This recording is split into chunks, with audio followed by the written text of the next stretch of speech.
Bonjour à toutes et à tous, c'est Hermès, j'espère que vous allez bien, j'espère que vous avez apprécié le live de vendredi à 12h30 et que vous avez réussi à passer un bon week-end malgré un réveil d'une souffrance extrême en partance pour les enfers. Et on répondra évidemment à la question, faut-il, oui ou non, paniquer? Est-ce une belle journée pour paniquer? S'il faut le faire, croyez-le ou non, mais il ne va pas falloir tarder. On va découper donc cette vidéo en 4 parties. 1. Le constat. 2. La méthodologie. 3. Le catalyseur. Et la réponse. Faut-il paniquer? Oui, non, on en parle maintenant.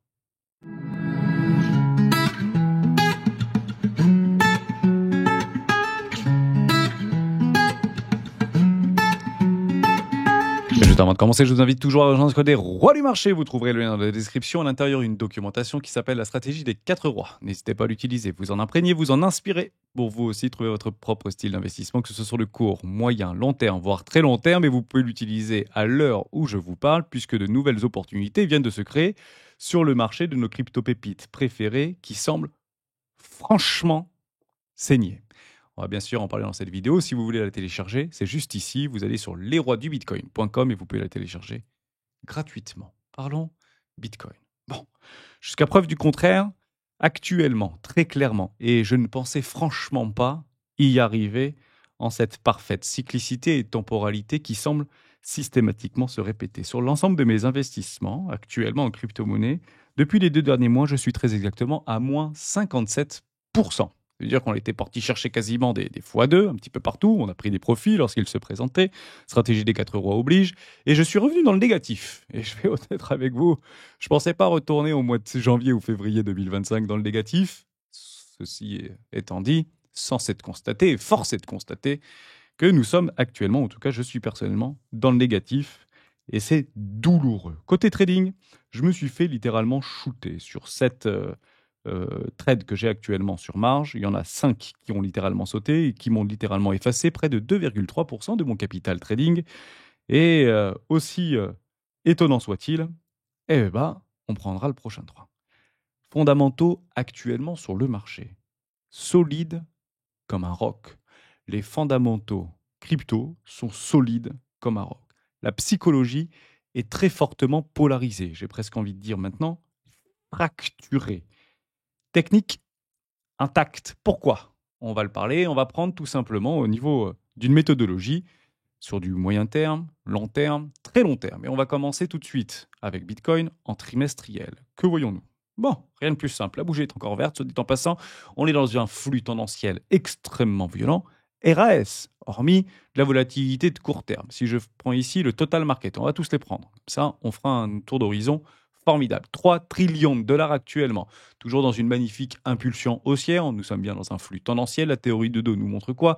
Des hauts toujours plus hauts que les précédents et des bas toujours plus hauts que les précédents. Total market 2, si on vire Bitcoin. Bon, ma foi, on n'est pas allé encore chercher en fait les all-time high par rapport au précédent cycle. Bon, nous sommes toujours dans un range, haut de range, bas de range. Est-ce que le bas de range est à privilégier? La réponse est non, puisque la théorie de dos nous explique également que nous avons ici bel et bien tenté de trouver un lot. Actuellement, aucune invalidation. Les invalidations seront aux alentours des 723 trillions de dollars. Total Market 2, idem. Rien de plus, rien de moins, toujours dans un range. On se paye le luxe d'aller faire un nouveau all-time high qui relance les flux, et notamment les flux les plus volatiles et les plus violents à la hausse comme à la baisse. Et je joue, moi, personnellement, des extensions haussières qui va nous chercher des 3, 4, voire 5 000 milliards de dollars de capitalisation pour le crypto total avec le top 10 des crypto-monnaies les plus capitalisées hors Ethereum. Over, toujours dans un range. On ne s'est pas payé le luxe d'aller chercher les all-time high par rapport au précédent cycle. On est toujours dans une cyclicité parfaite avec une théorie de dos, des hauts toujours plus hauts que les précédents et des bas toujours plus bas que les précédents, jusqu'à preuve du contraire. RAS, descendant en mensuel. C'est dur, c'est violent, mais en réalité, c'est que du bruit de marché. Pour la simple raison qu'il faut regarder, donc si on joue des bougies en mensuel, les invalidations sur Other, comme je l'ai tweeté, d'ailleurs je l'ai répondu. J'ai répondu à un commentaire pas plus tard que hier dans la soirée. C'était juste ici. Hermès, je te spam un peu, il n'y a pas de problème, Jetly. Les 280 trillions de dollars, donc B c'est billions de dollars pour les États-Unis, que l'on doit tenir sur Other pour ne pas invalider une hausse en février, une clôture à quel time frame et au-dessus de celle-ci l'invaliderait-elle? En mensuel, Je vous le dis franchement, je l'ai écrit, on était en train de dégueuler et on n'était pas encore en train de dégueuler aussi fort qu'on l'a fait dans la nuit. Réponse dans 26 jours. Boule, clôture au-dessus des 452 trillions de dollars. Bear, clôture en dessous des 288 billions de dollars. Tout le reste n'a aucune importance. C'est un marché juste difficile, dur, émotionnellement très contrariant. Je joue la clôture au-dessus des 452 billions de dollars, personnellement, pour la fin du mois de février. C'est ce que je joue personnellement. Mais c'est très difficile. En réalité, vous l'avez ici.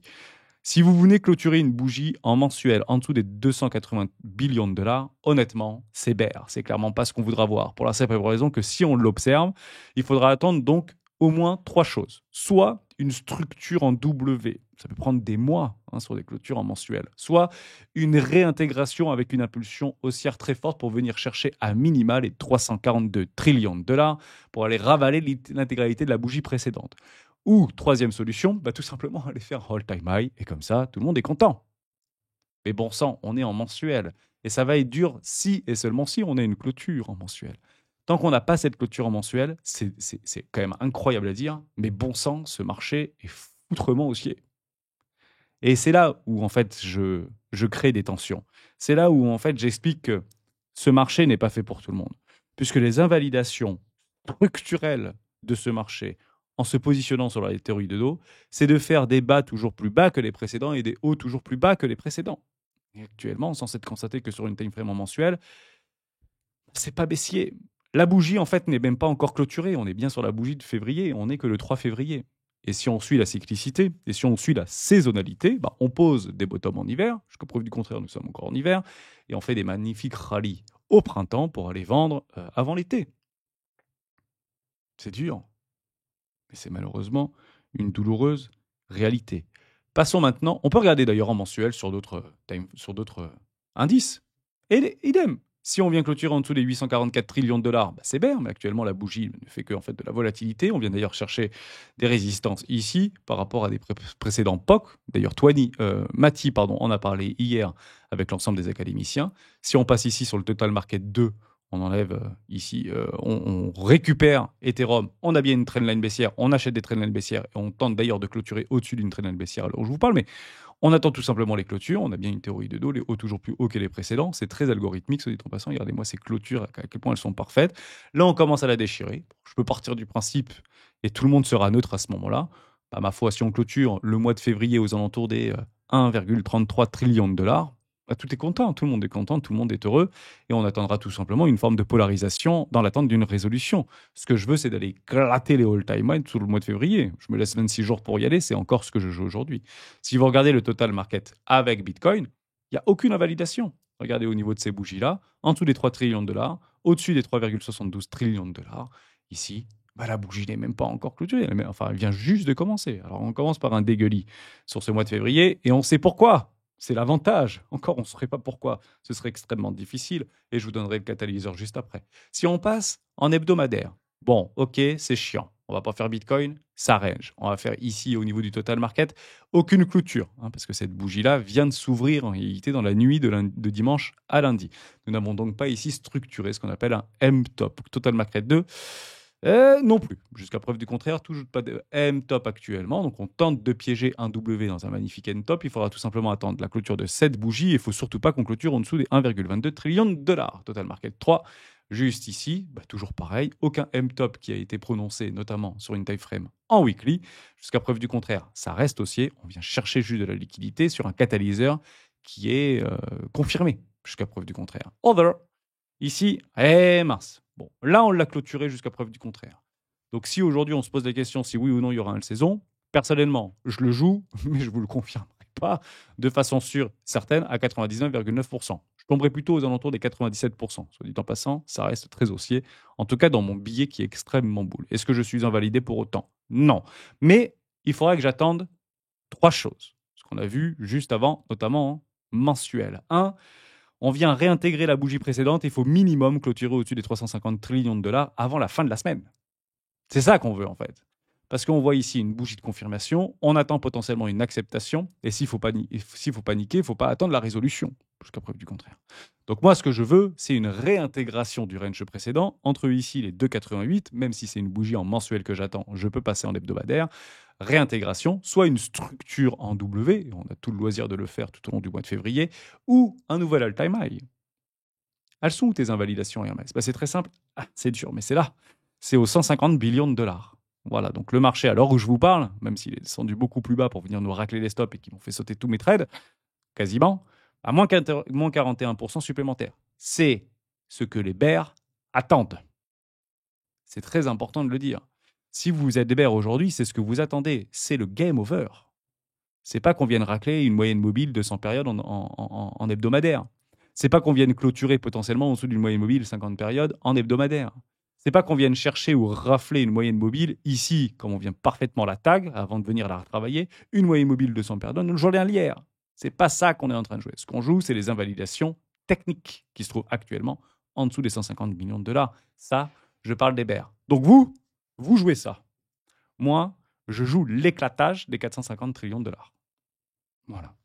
Et je vais vous expliquer comment je vais le jouer. Mais pour l'heure, comment je suis en train de subir et pourquoi j'ai décidé de subir cette correction de marché que je dois obligatoirement tenter de transformer en opportunité. Voilà ce que je voulais vous démontrer. Maintenant, si la question est de savoir est-ce que ça peut continuer à baisser, évidemment que oui. Je vous le dis en toute franchise, on vient de se prendre une tatane par rapport à un catalyseur qui est extrêmement brutal du côté de Donald Trump. Vous l'avez ici, c'est pas plus compliqué. Trump menace d'imposer des droits de douane à l'Europe. Quels sont les secteurs de produits les plus menacés? Et ça, c'était juste après le Canada, le Mexique, la Colombie et la Chine.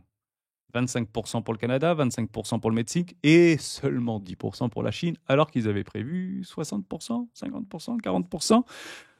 Il semblerait que Donald Trump ait bien compris qu'il avait d'autres intérêts à ne pas en fait éclater la Chine et d'ailleurs il va justement attaquer un produit phytomédicaux, je ne sais pas comment on dit ça, phytothérapique, médicamenteux, qui détruit la santé des Américains. Donc vous avez le prétexte, vous avez le catalyseur. Le seul catalyseur, c'est pas le produit. Le seul catalyseur, c'est lui.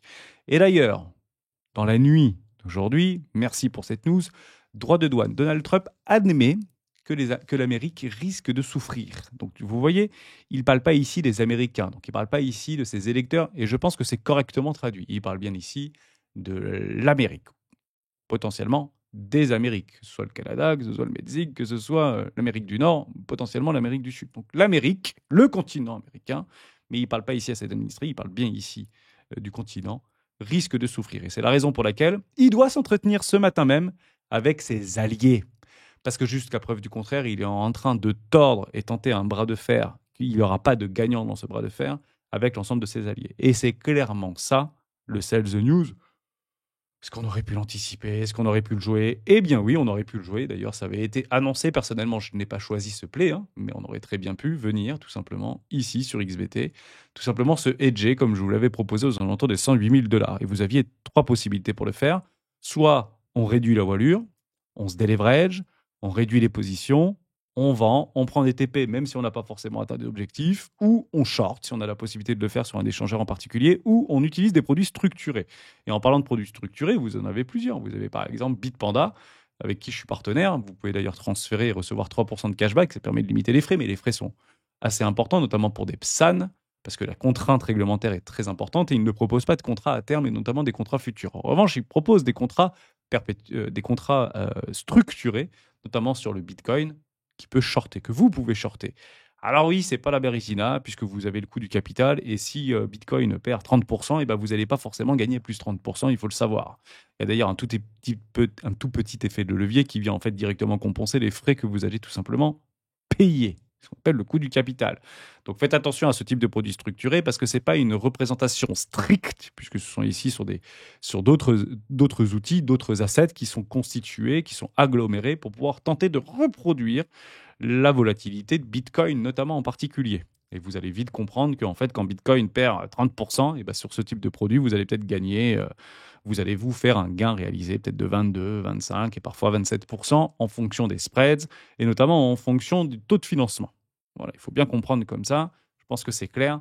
Donc ça reste un outil de hedging, mais vous n'aurez jamais une parité parfaite parce qu'il faut cumuler et alimenter énormément, et je dis bien énormément de produits financiers pour tenter d'essayer de trouver une forme d'équilibre. Et d'ailleurs, beaucoup d'algorithmes actuellement sur certains stablecoins algorithmiques utilisent cette parité-là sur différents échangeurs, enfin différents protocoles DeFi, notamment pour pouvoir générer du stablecoin.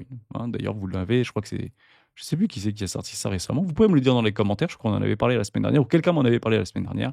Ça reste des produits qui restent stables aujourd'hui, restent fiables dans les marchés. Vous en avez un deuxième de produit si vous voulez éventuellement jouer une panique générale. Eh ben, c'est le VIX. Et comme vous le voyez actuellement, en pré-marché, eh ben, vous n'avez rien et vous ne le voyez pas. Donc, on peut faire un pari. À votre avis, le VIX, il va tomber où en ce pré-ouverture de marché? Vous pouvez aller le regarder là.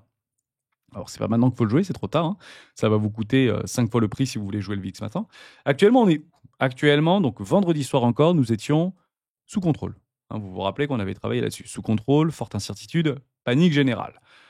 Bon, moi, je vous donne un petit indice. Je donne mon billet. Je pense qu'on sera aux alentours des 33-35. À mon avis, à l'ouverture de Wall Street ou en pré-marché, je pense que le VIX se collera aux alentours des 33, 34, 35. S'il rentre là-dedans, c'est qu'on a potentiellement de bottom. Si on est dans la panique générale, potentiellement qu'on a un bottom.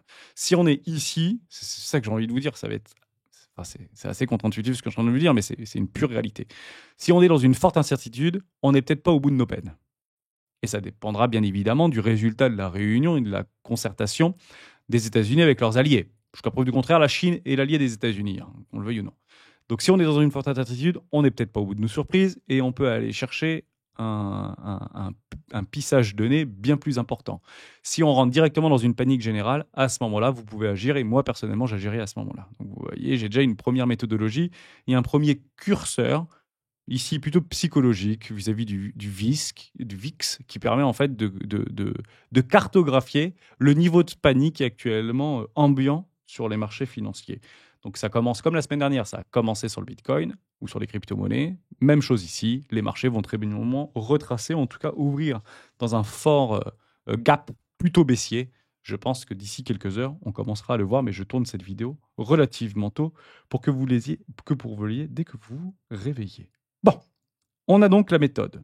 Ici, on va travailler sur 3 grandes zones. 1, la zone de peur. Allons pas chercher beaucoup plus loin. D'ailleurs, je vais changer de charte, je vais aller là-dessus. Je vais rester sur mon XBT par rapport à une magnifique traîne haussière. Traîne haussière veut dire prise de profit, notamment pour des vendeurs à découvert. Et vous avez raison d'en prendre des profits ici, puisque actuellement, on ne sait pas comment on va être bouffé. Vous avez donc 3 zones. Une zone ici de peur lorsqu'on vient entre la neutralité et le bas du range. Ça, c'est une zone de peur. En fait, ici, on a peur, on pense que ça va casser. Ici, on déboule, on pense que ça va casser vers le haut. Ensuite, vous avez une zone de souffrance extrême. Et cette zone de souffrance extrême, elle va être difficile à accepter, mais elle est réelle pour aller chercher tout simplement ici. Entre la précédente cassure ici au niveau de la traîne, vous avez une traîne haussière qui est juste là, aux alentours des, à partir de 90 000 $, donc maintenant, on ne va pas se mentir, maintenant, et ici les 73 000 $. Donc moi, j'aime me positionner dans des situations de problème extrêmes. Ensuite, vous avez la zone de game over. La zone de game over, et là, on se reverra probablement dans 6 mois ou dans un an, bull market potentiellement avorté, et je parle ici sur Bitcoin, c'est de venir rentrer en dessous des 72 000 $ et venir accepter entre une non-invalidation entre les 50 000 $ et les 72 000 $. Franchement, on oublie l'imminence du all season, l'imminence du retour du bull market, etc. Donc, il faut absolument qu'on tienne à minimum les 73 000 $. Et ce sera bon pour le marché, ce sera sain pour le marché. Et on ressentira, et c'est normal, une situation de souffrance extrême. Ce qui est extrêmement drôle, c'est qu'hier soir, vous m'avez fait quand même assez réfléchir sur ceci. Crypto, seuil critique en vue, chute de moins 10% supplémentaire. Bon, on s'est pris moins 30% supplémentaire, soit dit en passant. La thèse expansionniste court terme est invalidée. Le mois de février doit briller. Sinon, rendez-vous plutôt en juin 2025 pour retrouver des couleurs. À votre avis, février sera-t-il expansionniste ou dégradé? Je vous promets que quand j'ai posté ça, avant la dégringolade du marché, on était à 51,49.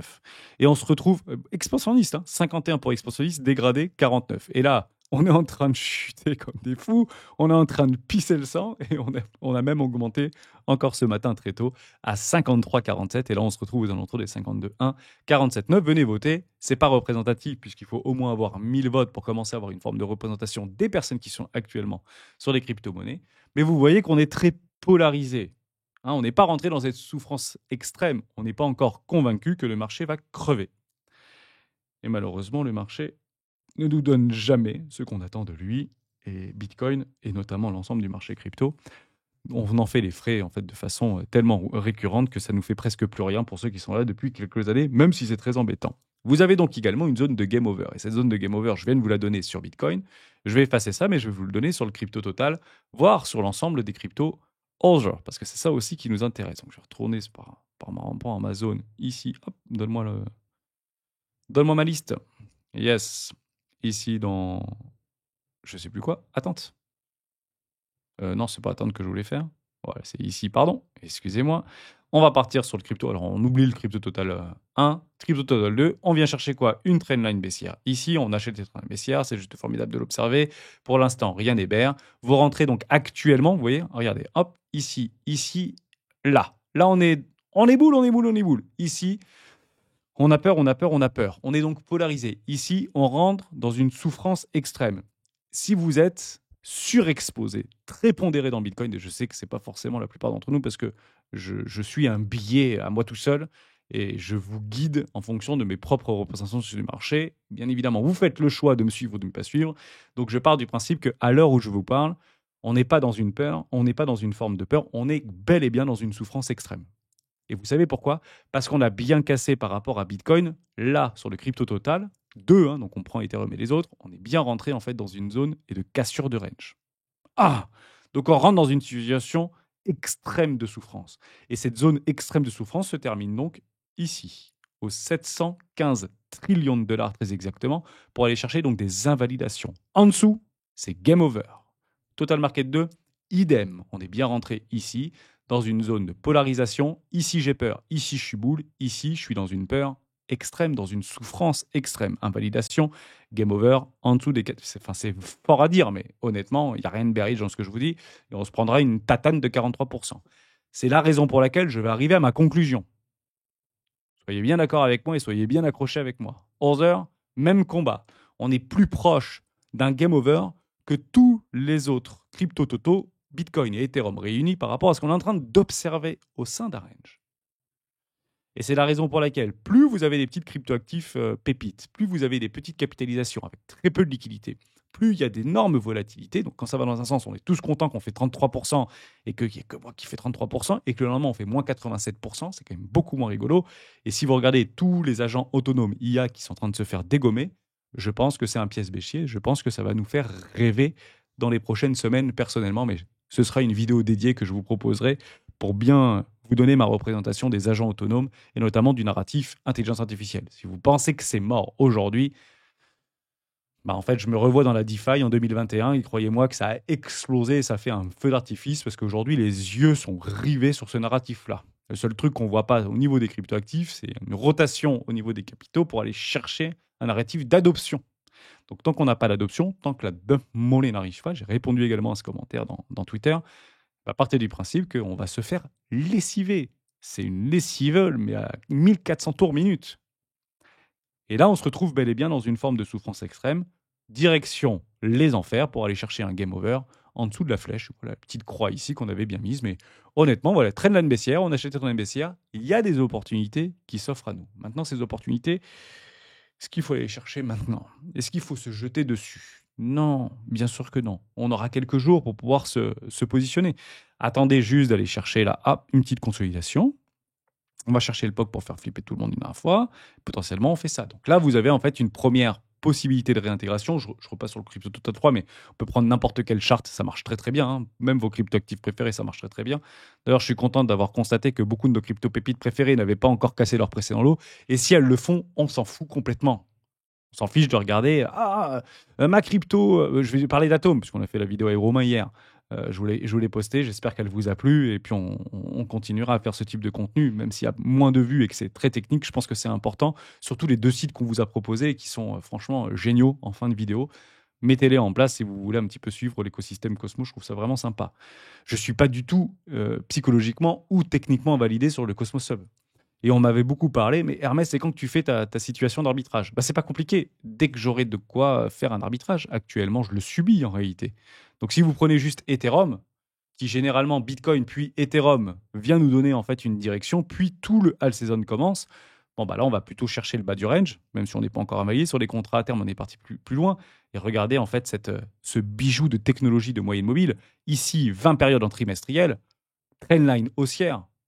C'est le bottom. Alors, je vous le dis, c'est le bottom d'Ethereum. Sauf s'il va en enfer. Voilà. Et c'est exactement, c'est une jolie image que je vous propose ici. C'est une très belle image par rapport à une polarisation. Soit ici c'est le bottom, soit on va en enfer. Et quand je vous dis qu'on va en enfer, c'est qu'on va dégueuler comme rarement on a dégueulé. C'est Dixit, Covid-19, et c'est clairement l'impact mondial par rapport aux agissements et actuellement, ou en tout cas à la direction que Donald Trump a pris pour ses alliés. Enfin, si vous voulez mon avis personnel, mais qu'est-ce qu'on s'en fout de mon avis personnel? Je pense que dans moins d'une semaine, c'est réglé. Je vous le dis franchement, il n'est pas débile, Donald Trump. Il sait très bien ce qui est en train de se passer. Je voulais d'ailleurs tweeter encore hier, juste là. Je vais vous faire d'ailleurs un caméo. 1930, rappelez-vous, il n'y a aucun souci pour le reprendre là-dessus de façon très concise, très rapide. Hoover, qui a vécu la Grande Dépression. Et il y a eu une énorme guerre économique par rapport à un effondrement du commerce. Oui, mais ça, qu'est-ce qui s'est passé le Sound Olé. À ce moment-là, Hoover avait décidé d'augmenter les taxes et les frais de douane pour sauver les États-Unis.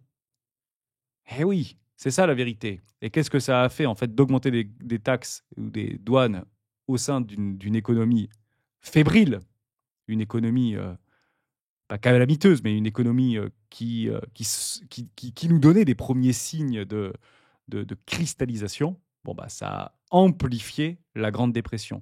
73, vous avez le choc pétrolier. On peut s'en rendre avec Nixon.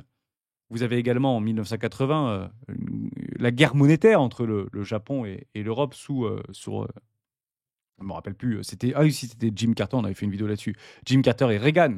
Vous avez également la guerre des devises, d'évaluation de la monnaie en 2010. Vous avez l'USA et la Chine, marché sous tension. Et c'est clairement là où il y a eu une exacerbation de la guerre économique, notamment une guerre technologique, avec le bannissement littéral de Huawei sur le sol américain et par la même occasion sur le sol presque européen, notamment par rapport à l'installation des bandes 5G et dans tous les téléphones, smartphones, par rapport à des technologies américaines, notamment des applicatifs et du software américain. 2022, Russie, et 2025, USA, raquette mondiale. C'est ça, en fait, qu'on est en train de vivre. La seule chose qu'il est en train de mettre en place, c'est une raquette mondiale. Donc, qu'est-ce qui se passe très exactement maintenant d'un point de vue macroéconomique? Le marché envoie un signal à Donald Trump. Et s'il y a bien une personne sur cette planète pour entendre le marché, c'est bien lui, jusqu'à preuve du contraire. Eh oui. C'est pas un socialiste, c'est pas un politicard comme on pouvait éventuellement en avoir avec une tête dure et une tête dure, mais à l'intérieur, enfin moins remplie. Enfin, je sais pas si vous voyez ce que je veux dire. Bon, grosso modo, il sait ce que c'est de bosser, il sait ce que c'est le travail, et jusqu'à preuve du contraire, il a réussi dans les affaires. Donc son jeu d'équilibriste, et il excelle en fait dans ce jeu d'équilibriste. Qu'on l'aime ou qu'on l'aime pas, il faut lui donner crédit là-dessus. Il a une tendance à frapper très très fort, gifler très fort ses alliés, ses ennemis, peu importe, et ensuite envoyer la pommade. Et il le fait en fait dans la même journée. C'est ça qui est assez fou. Donc c'est la raison pour laquelle, émotionnellement, je reste très bullish. Dans ma construction psychique, je pense que c'est juste une opportunité de plus par rapport à une situation macroéconomique qui ne concerne encore absolument pas le marché crypto et le Bitcoin.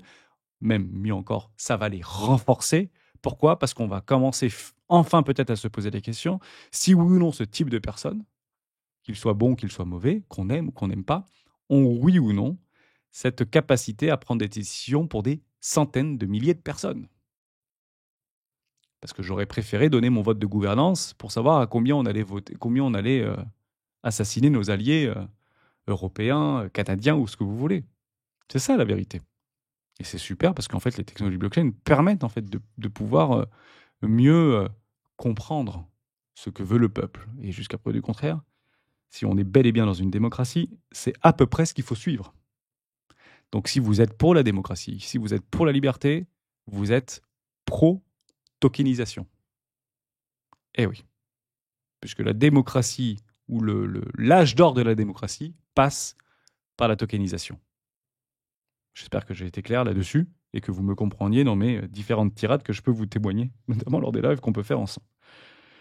Bon, je vous ai tout dit. Le VIX, on a actuellement une souffrance extrême pour pas mal de nos crypto-monnaies préférées. Peur sur Bitcoin et sur l'ensemble des crypto-monnaies. Les ouvertures de Wall Street vont être calamiteuses. Il faut tout simplement s'en préparer. Et je vous donne ma réponse. Oui ou non, faut-il paniquer? Si vous voulez paniquer, si on doit paniquer, c'est maintenant qu'il faut le faire. C'est maintenant. Vous prenez n'importe quel moyen, vous paniquez. Sinon, maintenant, très exactement maintenant, même si je ne le joue pas, même si je ne le vois pas, même si je ne le sais pas, vous regardez votre wallet et vous enlevez 40% supplémentaires. Voilà. Donc, si ça arrive, on aura le bottom à moins 40% supplémentaires sur nos différents wallets. Ça va être dur, ça va être violent, mais c'est tout à fait le chemin que ça est en train de prendre. Et c'est pas lorsqu'on sera à moins 40% ou moins 35% ou moins 47% ou moins 52% supplémentaires sur notre wallet qu'il faudra paniquer. C'est soit on panique maintenant, soit on panique pas. Et j'ai décidé de le subir, tout simplement. Je pense qu'on aura la réponse dans les 7 à 10 jours. Si on suit la cyclicité, vous aurez toujours une forme de petite consolidation. Et on commencera en fait à aller chercher les 49 puis une accélération baissière pour aller chercher les trendlines, voire aller chercher potentiellement les 70 000, 73 000 $. Ici, on panique plus. Ici, je vous le dis ce que je fais. Je fais all-in. All-in. Voilà.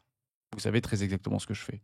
Donc je reprends tout mon portefeuille, on le fera ensemble en live si vous voulez, et je fais all-in crypto-monnaie si on arrive là.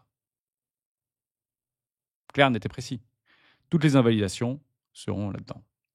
Alors, je ne le ferai pas en un coup, je ne le ferai pas le jour même, je ne dirai pas, oh, il y a une bougie rouge. Non, j'attends une petite consolidation, une petite prise de liquidité, et je vais prendre des ordres de partout là-dedans. Bam, bam, bam, bam, bam, bam, bam, bam. Tous les jours, je prends des ordres de partout, tous les jours, jusqu'à ce que je sois all-in. Voilà. Donc maintenant, vous savez exactement ce que je vais faire. Ici, je fais quoi? Ici, j'essaie de renforcer des positions et essayer de me délivrer sur des positions où je suis coincé. Donc, je renforce un petit peu. Je suis actuellement en cross-margin. Donc, j'essaie de limiter la casse et essayer de voir par rapport à mes billets d'invalidation, notamment sur Basic Attention Token, qui a pas tant retracé, soit dit en passant. Atom, là, a beaucoup plus retracé. Interdit de rigoler sur Atom Cosmos, puisque j'étais parti là-dessus, moi. J'ai bien envie de vous le présenter. Je trouvais ça joli. Je suis en délit. J'avais une petite trendline, j'avais mon petit falling wedge. On arrive à la raison de mon falling wedge. On est un peu plus des 2 tiers. C'est formidable. On a ici une bougie de confirmation. Donc, une petite émotion, confirmation. On attend donc l'accélération. Accélération, rien du tout. Réintégration, arrachement des 2 genoux. Voilà, très clair et précis. Et vous savez quoi? On n'est pas parti chercher les plus bas. On est au plus bas sur Atom Cosmos. Donc oui, je me suis fait éclater mon big trade que je voulais envoyer aux 100 000 $. C'est pas grave, je vais le reconstruire de façon rationnelle. Mais je ne le reconstruirai pas maintenant. On attend que Pepper Trump discute avec ses alliés et voir où est-ce que, en fait, tout simplement, Atom sera. Et ça ne me dérange pas de le reprendre ici, mon trade. Et ça ne me dérange pas de le reprendre ici ou de le reconstruire ici, mon trade. Ça ne me dérange pas du tout. Parce que l'objectif de ce trade-là, c'est de l'envoyer à 100 $ ou 130 $. Que je le prenne ici ou que je le prenne là, ça me coûtera juste 1 000 € de plus, en fait. Tout simplement par rapport à un big trade que je m'étais constitué avec l'ensemble des membres académiciens et avec vous, je vous l'avais partagé. Là, out, Hermès, tu te fais péter une jambe. Bon, bah, c'est pas grave, il m'en reste une deuxième et j'essaierai avec le cash qui me reste, essayer de me mettre une prothèse. Et puis on ira chercher potentiellement, si le narratif est dans notre sens et si le marché est dans notre sens et si ceci est bien haussier, on ira s'offrir des jambes en or ou des dents en or, parce qu'on vient de s'en faire quand même péter une paire. Ce que je veux juste ici, vous donner une image spectrale. Ce qu'on vient de vivre actuellement sur nos petites crypto-pépites préférées, c'est un coup de griffe dans la joue qui nous a arraché la moitié de la joue d'un ourson. C'est un ourson qui vient de nous gifler, là. C'est pas maman ours. Maman ours, elle arrive maintenant, là. Elle est là, maman ours, elle est là. Donc, vous entendez dans le buisson, ça va être les ouvertures des marchés. Soit il y a Donald Trump qui arrive et qui met un coup de chevrotine dans Maman Ours. Et il faut le suivre là aujourd'hui. Clairement, tout le monde aura les yeux sur Donald Trump. S'il aime bien avoir des personnes dans son giron, bah, c'est bien maintenant qu'il faut les avoir. Soit elle nous bouffe, Maman Ours. Donc s'il faut paniquer, c'est pas quand vous voyez Maman Ours vous bouffer. C'est avant qu'elle vous saute sur la tronche. Mais à aucun moment, vous savez si elle vous saute sur la tronche. Vous avez cette image, vous avez le marché actuellement. Je ne peux pas être plus précis que ça. Mais on vient de se prendre un sacré coup de patte dans les joues. J'ai décidé de le subir. Si Maman Ours me bouffe, bah soit on se fait péter, ma foi, et tant pis, et on ira se faire invalider, soit ce sera une opportunité, et celle qu'on attendait depuis plusieurs mois maintenant, ceci est une opportunité, si on va plus haut, ceci est une autre opportunité, et ben on le jouera. Est-ce qu'on ira chercher le numéro 1 avant le numéro 2? Parfois. Je suis sûr que Donald Trump peut nous envoyer au numéro 2 et jamais passer par le numéro 1 avant des années. Soyez complètement conscients par rapport à ça. J'ai pas plus de choses à dire. On va pas reprendre tous les catalyseurs. Si vous voulez, on refera peut-être un live. Aucun problème pour en parler avec vous. Que ce soit tout ce qui est réduction des dépenses de l'importation. J'avais noté quelques petits trucs par rapport aux tarifs douaniers. J'étais revenu par rapport au niveau d'économie que les États-Unis voulaient faire. Mais est-ce que c'est vraiment important? Je pense pas de faire une vidéo aussi longue, ça sert strictement à rien. Mais vous avez donc maintenant le constat. C'est boule. La méthode, trimestrielle, mensuelle, 14 jours, weekly, on est même passé dans le daily. Vous avez donc vos principales zones, peur, souffrance extrême, les enfers, puis game over. Et actuellement, pour les bitcoiners maximalistes, vous avez peur et vous êtes très polarisés. Pour tous les autres, ceux qui sont plutôt majoritairement crypto-actifs, on est plutôt en souffrance extrême. Vous avez le catalyseur et il faudra le garder, c'est Trumpy. Donc, ma foi, en fonction de ce qui va, comment il va ouvrir la bouche, on pourra le suivre. Si vous regardez l'inflation et les taux d'inflation, notamment sur Trueflation, c'est en train de se dégrader comme rarement ça s'est dégradé. Pourquoi? Parce qu'en fait, ces indicateurs-là prennent en considération l'intégralité des éléments qui sont sous tension. Et comme c'est pas en fait des éléments qu'on a directement auprès de la Réserve fédérale, ou que ce soit, ça marche pas, mais bon, grosso modo, si on est près des 2, peut-être même on est peut-être inférieur aux 2, alors je vous parle, et à la fin de la journée, on sera peut-être moins de 2, parce qu'ils prennent les dernières informations par rapport aux données immédiates du marché. Donc voilà, Trump sera très probablement content. Jérôme Powell est content parce qu'il va faire exploser le chômage plus rapidement qu'on ne le pense, et l'inflation va probablement se transformer en déflation. Et maintenant, c'est Trump qui a dans les mains. Soit il plonge son pays dans une forme de dégradation très forte et on rentre dans une récession et on se retrouve dans 6 mois. Ça, c'est le premier niveau. Deuxième niveau, il met de l'eau dans son vin, il fait un grand sourire à tout le monde, une belle poignée de main comme il sait les faire, et on part pour 6 mois de bull run sans s'arrêter. Voilà. Donc actuellement, je ne le sais pas. Vous savez ce qui me le donnera? C'est le marché, en fonction des bougies, en fonction de ce que je vois. En revanche, ce que je peux vous dire avec une expérience de plusieurs années et une représentation graphique par rapport aux informations qu'on a actuellement, moins de 10 jours, on est fixé. Voilà. Donc soit on va au enfer, soit éventuellement on va pouvoir se renforcer sur pas mal de positions pour celles et ceux qui ont du cash. On a toute la semaine pour en reparler et surtout pour essayer de retravailler les grands fondamentaux et les grands principes de ces ruptures technologiques. Bien évidemment que vous avez ici le challenge des rois du marché. Je vous invite à aller faire un tout petit tour si vous n'êtes pas encore inscrit, puisqu'on va passer 5 heures de live ensemble. On ne parlera pas d'actualité propre, etc., même si on pourra potentiellement répondre à des questions. Mais je vous ferai une thèse d'investissement, non pas sur les 3, non pas sur les 5, mais bel et bien sur les 20 prochaines années. Et c'est là-dessus que je vais me positionner et essayer de vous embarquer sur ce formidable challenge et vous expliquer en quoi ces ruptures technologiques ne sont qu'au début d'une aventure extraordinaire et qui va nous rendre riches, voire très riches, si on arrive tout simplement à naviguer dans cette volatilité qui aujourd'hui nous fait tant souffrir. Ciao.